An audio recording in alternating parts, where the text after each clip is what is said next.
All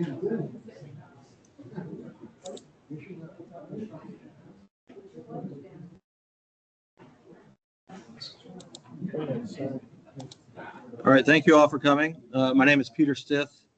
I'm the planning manager for the city, and I've been kind of the project manager for this Market Square Master Plan.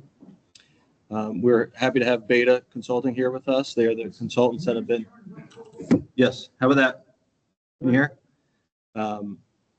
They're going to go through a presentation, and then after the presentation, we have two tables set up that are identical, so you don't have to go to both, but you can. And we want to get your feedback on some of the concept plans that have been developed this far. And at this time, I'm going to turn it over to Eric to go through the presentation. And then we will, after that, we'll entertain more comments and questions.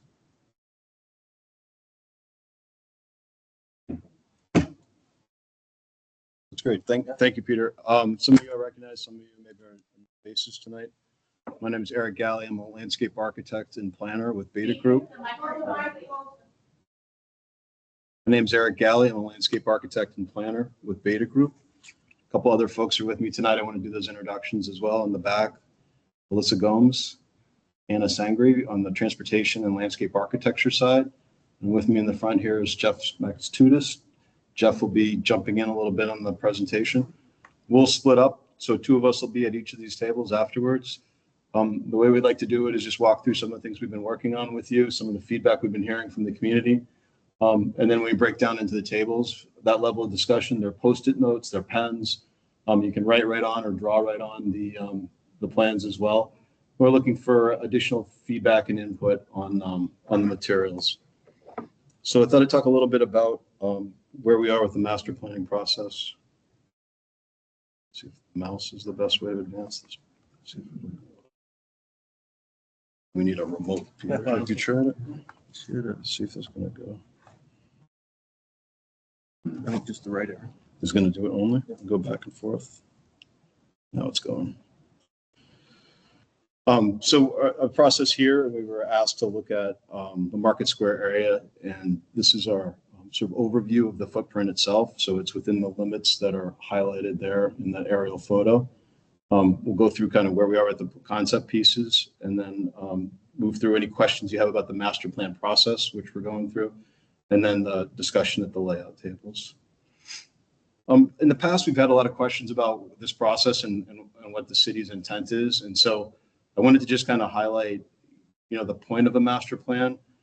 And so the goal is to take a lot of ideas, a lot of input that we've been getting on different fronts, a lot of ideas people already brought to the table before we got involved, and to develop a plan to give overall guidance. And so this plan is a guide for future improvements, but it's not construction drawings. There will not be excavators moving dirt out there next week as a result of this process. But the goal is to inform the future. So your input tonight's important. There's going to be a series of recommendations as part of the master plan document itself, but it's not a set of construction plans. We think it'll provide a roadmap for coordinating projects that are being planned right now, initiatives that are underway, future phases of work, identifying how to budget for those future improvements, and think about partnering, I guess, in some cases, and then guide the development or the phasing of those future projects when they happen. The city RFP, which was issued maybe over a year ago now, this is what the city was looking for. They felt that Market Square was due for an upgrade. So that doesn't mean taking Market Square apart or undoing the qualities of Market Square. It means looking at the edges. It's thinking about refinements, thinking about ways to upgrade the square itself. And that means the public realm, pedestrians, vehicles, and so on. Create a plan that addresses the accessible spaces in the public realm, so streets, sidewalks, alleyways, public parking, and develop this shared vision plan. In the process now of coalescing this comprehensive vision, and you can see some of the things that we've talked about in the past. We had a previous workshop at the beginning of the year, and many of you have seen us or visited with us at farmers markets over the summer, or other workshops. And with the emphasis on preservation, the visitor and the resident experience, urban design, complete street goals, and making sure we're a walk-friendly, bike-friendly community. project area I talked about. So the core of the study is outlined in red, and then there are these spokes that radiate out, and those are in sort of that orange color. And those are areas where we're meant to think about the pedestrian experience and outdoor dining in those areas. We had a public workshop at the end of April. At the public workshop, there was a well-attended event. That one was at City Hall, had lots of input. You can see people are writing Post-it notes. People are marking up these plans, providing input. This was some stickered voting where each sticker represented people's idea of things that they liked. In terms of ideas for improvements, you can see lighting got 26 votes. It was kind of the top of people's list is, can you improve the lighting? Seating, can we get public seating more so than just associated with restaurants, but can we use general public seating? Things like restroom is a symbol or an icon of a standalone public restroom, but public restrooms got a lot of interest in votes. So that's some of the feedback we got early on in the project. We were also out at Market Square Day. Market Square Day, this was our tent. We had several interactive activities. We had a model of the square. If people were there, you could draw and you could help manipulate ideas. People were really good at drawing what they thought might work and then taking pictures of it. This is a sample of one of the boards we had where there was voting, where people were talking about the spaces in Market Square that they like to visit. There's a lot of interest in that southeast corner. Also a lot of feedback in terms of Post-it notes here as well. So comments, thoughts about what might work. You know, I strongly agree with these different ideas. I disagree. Collected all those. We've been at farmers markets every Saturday, except I guess the 4th of July weekend. We took that weekend off and didn't go on that Saturday. We've been able to have some really good conversations with people on those Saturdays at the farmers market. Also, there's been an online questionnaire going on, which Alyssa and Anna had put together, and we had a lot of input early on. The summer was a little quieter, but maybe things will pick up a little bit after this meeting. And we'll probably run it for another week or so, until about the middle of the month for the questionnaire. Some of the things that we got for feedback in the questionnaire, in a lot of cases, echoed what we were hearing at the public outreach component as far as at the farmers market. People are important. What attracts you to Market Square? You can see the highlighted text in the middle. People watching. And people are interested in different people than themselves. They're interested in people of all different ages, all different nationalities, and different activities. And so making sure that the people in Market Square are diverse and unique is almost in some ways as important as Market Square itself. The details matter. There are a lot of people, said, is there anything we feel are unsafe or could be improved? Crosswalks came up, more green space, wider sidewalks, safer walking, more integrated outdoor dining. Ideas about performance spaces or spaces for public art also rose up to the par. So creating spaces that are detailed and interesting for people to visit and spend time in. The cars are overwhelming at times. It's not all the time that they're overwhelming, but a lot of times there's vehicles that are sort of not sure where they're going or disorganized in the circulation, and taking on that was something that people would like to see addressed. And then thinking about, again, more public seating, outdoor dining that's not associated necessarily with a restaurant, but a place where people are free to come and sit or come and eat, as opposed to sitting in a cordoned off area with the restaurant service. So some of the takeaways, and some of this goes beyond the physical components of the master plan process as far as the design of the public realm. But over the past couple months, we're feeling a little bit of a sense of loss coming from the community. At least that's what we've heard is people echoing a sense of loss that as a community gathering space, sort of lost some of the community feel. Some businesses maybe aren't as diverse as they used to be in the square. Maybe the clientele or the way that the certain activities are happening maybe aren't as inclusive as they used to be. And that kind of flows down into number two, growing concern that families with younger children, there's sort of limited things to do, limited attractions in Market Square. I think, decades ago, the whole family went to Market Square and you went to 6 different stores and you did your shopping and the kids hung around and there was activity. And now, again, this is what feedback we heard, but some people are saying, sort of the way Market Square is today, sort of less family oriented. Sense of privatization of the public realm in and around the square. And this varies to different degrees, but in some areas, I think people were hearing or saying to us that were saying that they were concerned that it didn't feel like they were welcome to sit in certain areas or there's not enough seating, which we've seen a couple of times come up. Certainly concerned about the number of vehicles, but there's also concern about eliminating vehicles entirely from both the residents and businesses. I know that there are several proponents out there to take vehicles out of the square practically and just sort of functionally. We've landed on that we really need to be able to maintain the circulation through the square. So it's going to be a balance of ways to approach that and how do you do it. And then also kind of thoughts that more multimodal operation, our options need more consideration and greater innovation, like bikes and other mobility, other micro mobility measures. So the specific things, maintain the character, improve the sidewalks, enhance the crossings, reduce conflict where we can, reduce confusion where we can, balance the access for the deliveries, the parking, and the loading. A way to manage the streets flexibly so that it can be open and closed for different events. We'll talk about this a little bit more later, but this idea that Market Square is the hub and there are these spokes that could be managed a little bit differently depending on what's happening. And then ideas about enhancing the public realm. We also had a meeting in, was it August? Yeah. We had a meeting in August with the planner that was involved from the city, Bob Thorson, that was involved, that developed this plan. And we spent a couple hours together. Peter was there as well, talking with him about the square and the process of designing the square. And it was interesting to get his perspective on what he was trying to accomplish in 78 and where the square is today. And we said, if there were a couple things you could do to your work that you've created, what would you do now? And his ideas aligned with a lot of things I just told you that we'd already heard from the public, right? He said, I'd really want to improve the lighting. I want to work on the sidewalk areas and maybe see if we could do more. Maybe we weren't ambitious enough in 78, but at that time it was such a big change. I'd like to improve the crosswalks, not only the locations of the crosswalks, but the quality of the crosswalks. And then he said, I'd really like to enhance the fountain. I wish that it had a bigger jet or was more of a centerpiece. So some thoughts from the origins. So next I'll talk through a couple of the conceptual studies. Jeff's going to jump in and share some thoughts on some of these. And what these are is just that they're studies. We're not presenting an overall master plan at this point. We've looked at a couple of different areas and we're trying to represent some ideas about those areas.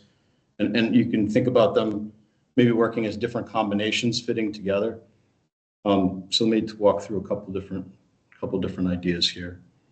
Again, just this kind of diagram of the hub and the spokes of the wheel, and thinking about managing traffic and circulation on each of the spokes of the wheel. It could be done differently. I know Pleasant Street's closed now frequently, and so maybe that's something that happens more often or on a more regular basis and a little more conveniently.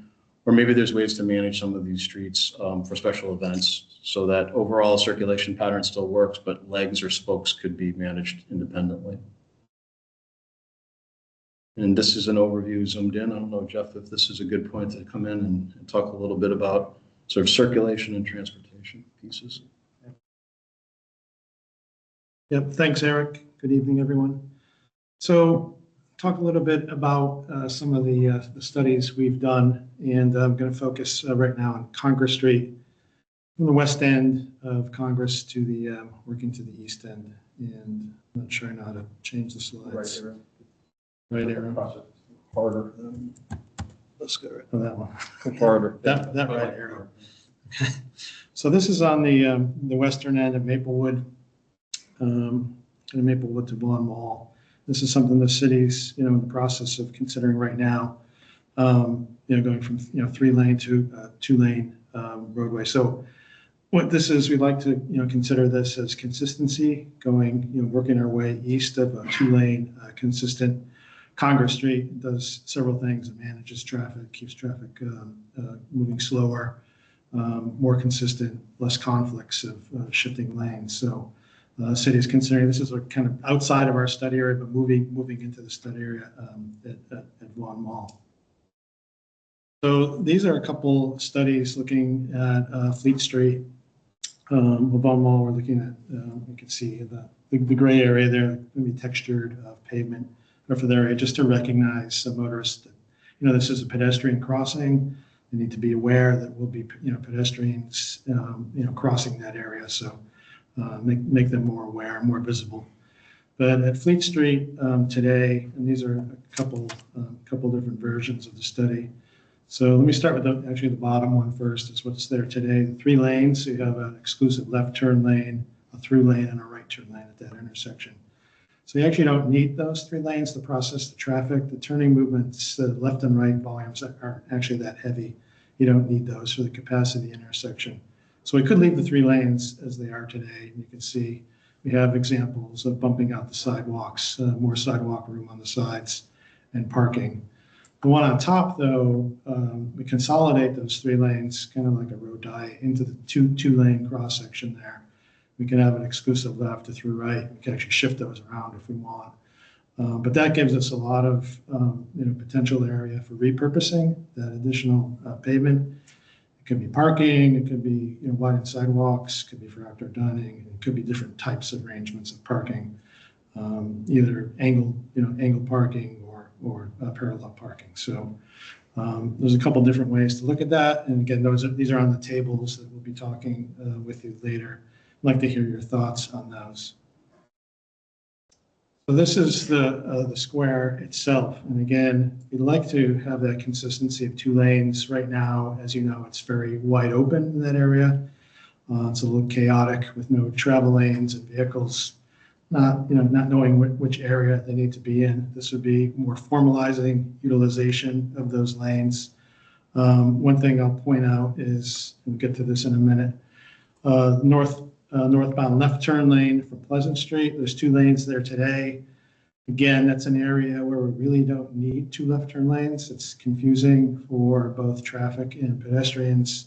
Can easily accommodate that with one lane. And also tightening up really the intersection of Market and Daniel, that area. So it's better visibility for everybody, for all users, brings it in tighter, so it's less time to cross and make a decision in that intersection. Textured pavement across the crosswalks. And with all these, there's opportunities, especially here with additional extension of sidewalk area or seating areas. Repurposing that area mostly for pedestrians, and we do know we have to consider the bus operation, and also any of these vehicle or truck loading and deliveries. And Mark, if you want to talk about this a little on urban design standpoint.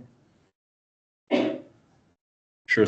Thanks, Jeff. So what you're seeing on the screen are, excuse me, 2 different ideas in terms of the kind of space that could be created sort of north of the intersection. So in front of the Athenaeum. So the concept on the right that you're looking at, it says study 2, sort of leaves the plant bed as it is today on the corner there, but looks at could the sidewalk be expanded to the south? Could we fit in some additional street trees? And then what would be possible in that space? Could that space become seating? Could become table area? Could we do sort of catenary lighting or some other lighting enhancements there? It becomes quite a nice, large public space potentially, with the ability to kind of capture the late season sun, so you get the shoulder seasons in terms of the spring and the fall in that area. And it may be beneficial to look at eliminating the 4 parking spaces in that area to try to achieve something like this. On the left-hand side, that proposes a concept that's a little bit different, but it still builds on the idea of moving the curb forward, reducing them down to 2 lanes. And that's the thought of having a different type of fountain maybe on that side of the square. So this is a new idea. It's a very different idea, and they're definitely looking for input on this concept. But several times it's come up that it might be interesting to have an interactive fountain that children could be engaged with, whether it's pushing buttons to make the jets go different heights, or whether it's colors, or whether it's actually a kind of fountain that actually welcomes kids into that fountain with a softer surface. And I think that space could be reserved in the future. Still could be the Christmas tree. It could be a platform in the off season, and the tree could still be there. And so I think a lot of the pieces that planter serves on the right could still be accomplished with the fountain. Good. It could be much more dynamic and kind of interactive potentially with the fountain concept in study number 1. Some other thoughts about this area. It's particularly difficult to to navigate for some people with the grade change. Some people aren't always aware of the steps visually. So one of the things we're thinking about is if we're able to maybe move the curb line out, expand that parking, sort of looking at, could the stairs be turned into seating? Could that be a planter? Some type of grade separation that's handled without stairs and a ramp, but instead granite block seating or a wall configured that way with sort of two sides, a side that faces the shops. And there could be openings in the wall like there are today and the openings in the stairway. But the ability to do some additional seating is a built-in kind of element. Coming down the corner to Pleasant Street, you want to go back to this, Jeff? You want to talk a little bit about what we thought about? Yeah, so this is Pleasant Street, coming into the square. We kind of have three studies, but they all rely on that one travel lane. I mentioned the one left turn lane going up to the square. So there's different ways to look at this. And the first section on top is, mostly similar, but between the three, with some version of parallel parking. But the major, difference is kind of on the bottom half of the Pleasant Street diagrams that we show. So if you go to a one lane, and that one lane will be wide enough, and I don't know if I mentioned, but for emergency services, fire trucks, we need to have a lane wide enough that fire truck and hook and ladder can be there. But on the lower half, so it has opportunities to kind of widen that, repurpose some of that pavement out, so you can use it. You could have wider sidewalks like you do on the north section, and could have trees in that area also, could have outdoor dining or other purposes. But that's the opportunity that gives us, and there is an opportunity for different types of parking, whether it's parallel parking on each side, whether it's angle parking or one. If you have it on both sides like it is today, then you don't have as much opportunity for widening the sidewalk. But the one on the right kind of shows, we show going to Porter Street. We actually show changing the direction of that kind of as a circulator kind of safety valve. If we did want to shut it down to traffic for events or anything like that, gives us a safety valve. We can go Porter Street and circle around. So these are some ideas. Pleasant Street, I'd like to hear from y'all on this, and just gives us kind of more flexibility and opportunity for repurposing that street where we don't need two lanes coming into the square. And then Penn Hollow, kind of a similar, not exactly similar situation, but now we have parking on both sides. It kind of hopscotches around between the north and south side, but this shows, basically one lane essentially through Penn Hollow, but parking either on the south side only or the north side. Gives us consistency, gives a wider travel lane for motorists and for emergency vehicles to travel down the street, and has some opportunities for bumping out those sidewalks at different areas along the street and narrowing the crosswalk point. Let me turn it back to Eric, talk about some sign and amenities.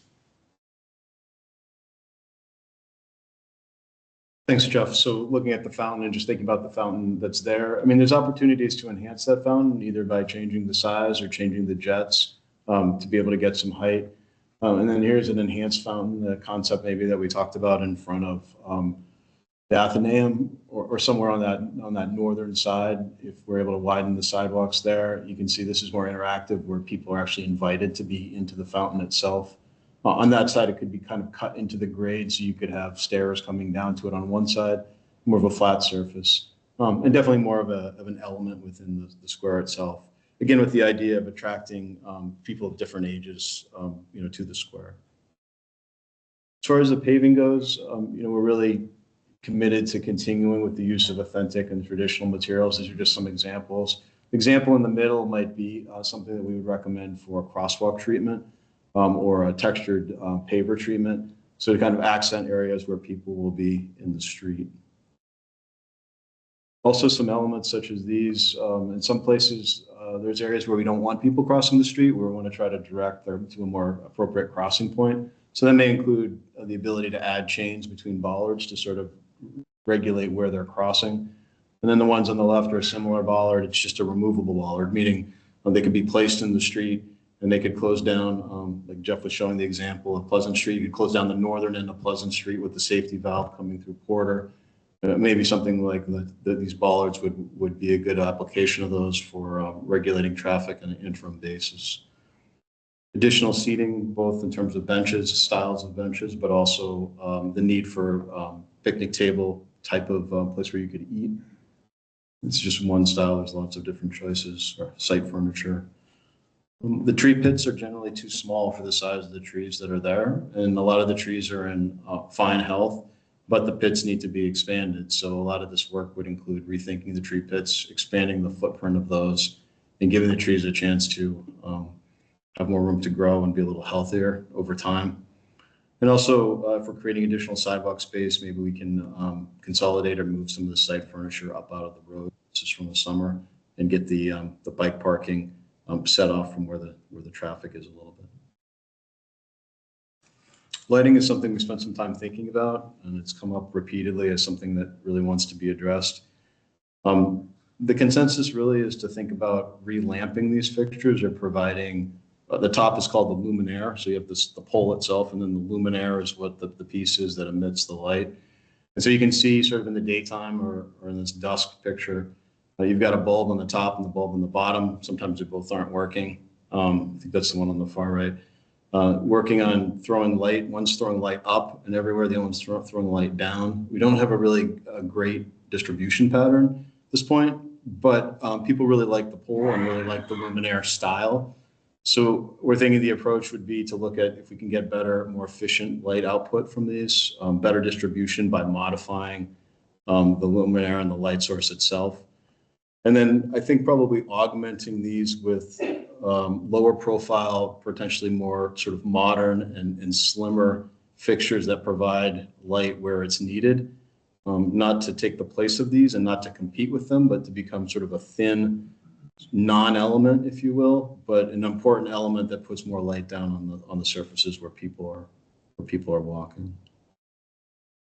And then we did a couple sketches just to kind of implement some of these ideas or show you what these might look like. So this is looking west on Congress.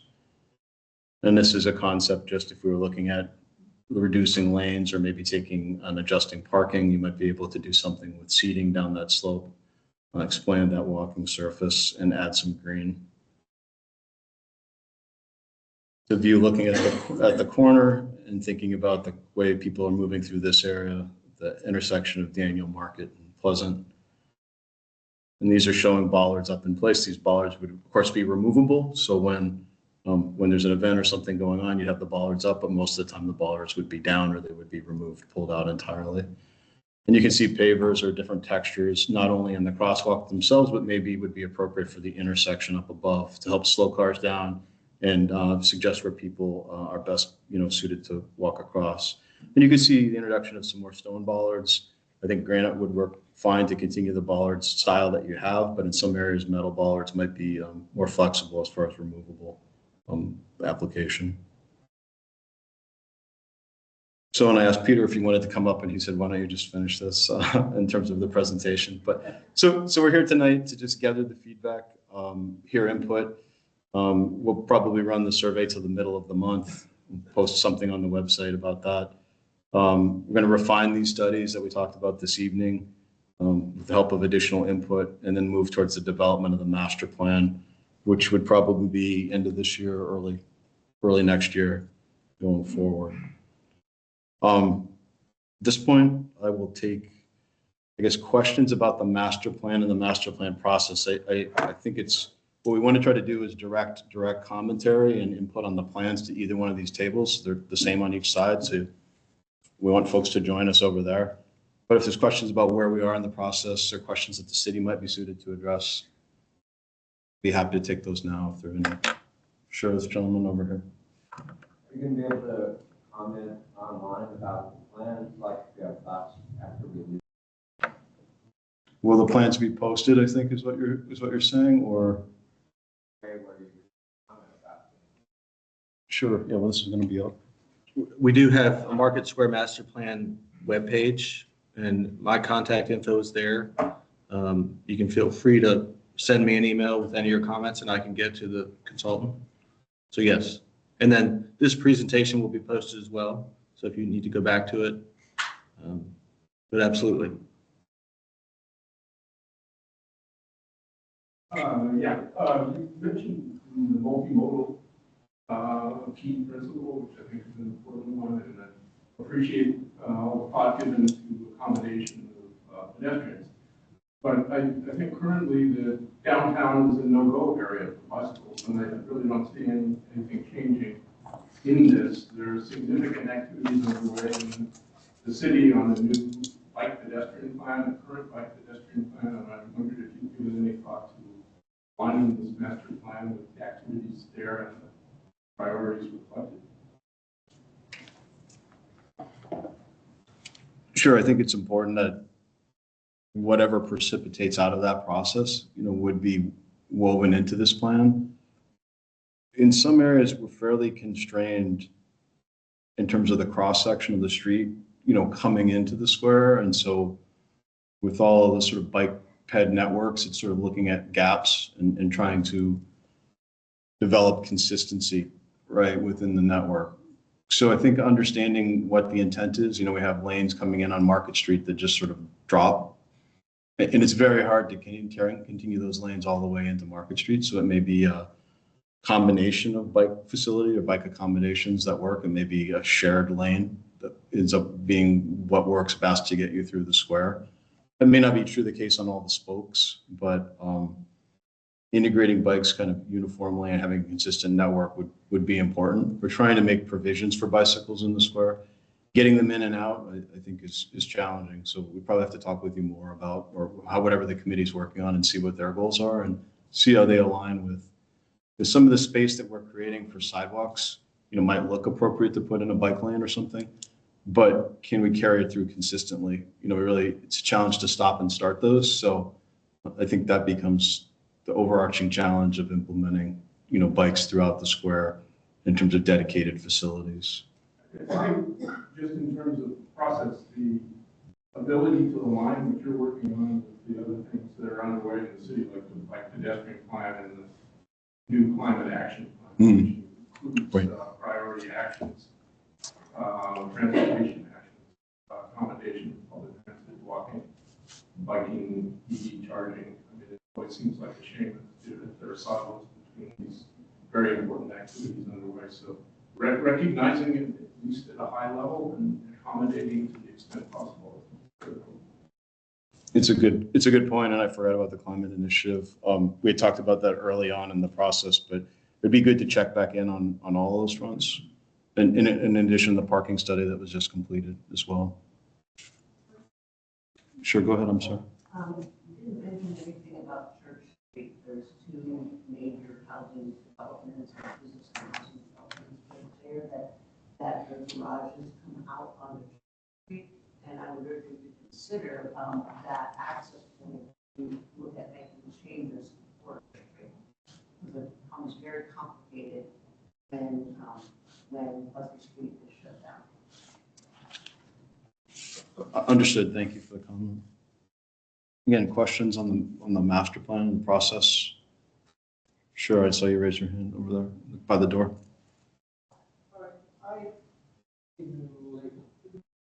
In the Congress Street, where the lights are set up right now, the pedestrians are going across the street at times the cars are moving. Why don't they put the X across that crossway, and when all the pedestrians cross all at once, and then the lights change for the cars to move? Because you always have a backup on Congress Street because of that. And some of the pedestrians, they might get hurt because those lights, you don't know when to cross, walking, you don't know when to drive because the lights are all different. Everything's moving, cars and pedestrians at the same time. And it used to be just cross. Pedestrians moved all at once, and then the lights started changing for the cars to go. And it was a much better pattern then for traffic and pedestrians. Thank you. Eric, you talked about a lot of the steps in the process, but do you have any sense of timing in terms of calendar dates, or we talk a year, 2 years, 5 years, 10 years? Any thoughts on how this is gonna evolve? Calendar point of view? Not yet, but I would expect we would. I mean, it's through partnering with the different departments in the city and hearing on the other planning fronts, other planning initiatives that are going on. I think, I don't believe any of this gets done in a vacuum, but I think it may get done in pieces, right? In parts which, I use the word ripen, that become like, it's the right time to do this block because of certain things that are going on. You try to do the infrastructure planning. We're sort of tangentially involved and at least aware of the work, the drainage work on Fleet Street and through the Von Mall. And so those kinds of projects might incubate then like the work at the western end of Congress Street, like that might just need to move forward, right? So you may see pieces of that coming online more rapidly than other areas. But I would think that as we get to the end of this, there'd be a construct of some phasing and some maybe prioritization, if that's what you're asking about. Sure. Master planning questions, big picture. Yeah, I got a question. I think the crosswalks are a good idea. The other things, I'm not really sure why we're doing this. And just because there's so many things on our plate right now, like affordable housing, police station, all the infrastructure all over town, we're working on all the streets and the sewer system, etc. So I'm wondering, is this going to take place like after all that's taken care of? Yeah, it's sort of building on the same answer I just mentioned, which was, when you look at Fleet Street, you look at like a drainage project, right, that's deep down in the ground, like when that's coming back up out of the ground and when things are being reconstructed, no one wants to open those sidewalks up again in the future. So the goal is to sort of build those sidewalks and build those finished surfaces towards the finished look, the curb lines in the right place, make the drainage adjustments, provide the street trees, try to address the lighting, tie in with private sector projects that are going on that, are going to build enhancements or improve areas. So I think why we're undertaking it now is because everybody wants a plan and a roadmap for the future. So the infrastructure is being planned as much as it can be with the idea about the surface improvements that are going to come, above it. And we can talk more about this. I know you have a series of questions before online. Sure, in the back row. When you finalize the plan, make your tweaks and different things, will there be another public hearing? Yes, I think that we're planning at least a presentation, of that plan and the recommendations. As to when that is, I don't know about the timing yet. Yeah, I don't know about the timing yet. It depends on, what happens in the next month or so. We'd like to do it this year, but, with the amount of public feedback and input, sometimes the timelines go a little longer. The end of the year is a hard time to fit everything in. It gets busy for people too. Sure, this I gentleman. have one more question. You're talking about doing 2 lanes down Congress Street. What about delivery trucks? Yeah, it's part of the equation. So one of the things that happens today is there are spaces that are dedicated for delivery trucks that then turn into parking later in the day. So it may be a combination of that. We've also worked on projects where the sidewalk and the curb is modified, where the truck can mount a portion of the sidewalk that's designated for loading. So again, to the infrastructure question, you're building that sidewalk in a way that the truck can pull up onto that in a designated area. So it's not necessarily in the travel lane, but certain periods of the day, it's able to sort of be out of the main areas of travel to kind of relieve some of the congestion. Other questions or thoughts on the master plan? And I'm sure people have other comments. Maybe Jeff and Peter's going to jump in. Jeff, you want to stay here with Anna, and Alyssa and I will be over on that table. Right, I was just going to say, this is a good time to kind of break up so we can get your comments and feedback on some of the concepts, because we only have the room until 8. So we can continue questions or anything at either one of the tables.